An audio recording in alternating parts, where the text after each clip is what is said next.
സ്വർഗത്തിൽ ഒരടയാളമാകത്തക്ക വിധം പരിശുദ്ധ അമ്മ ഉയർത്തപ്പെട്ടു. കാൽവരിയുടെയും കർത്താവിൻ്റെയും കയ്യൊപ്പ് അവൾ ഏറ്റുവാങ്ങി. സൂര്യനെ ഉടയാടിയാക്കി മാനുഷിക ദൃഷ്ടിക്ക് അപ്രാപ്യമായ സൂര്യപ്രഭ. അപ്പോൾ സൂര്യനെ ഉടയാടയാക്കിയവളുടെ പ്രഭ എത്രയോ വർണ്ണനാതീതമാണ്.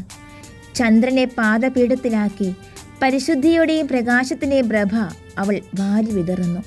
ഉഷസ് പോലെ ശോഭിച്ചവളായിരുന്നു പരിശുദ്ധ അമ്മ.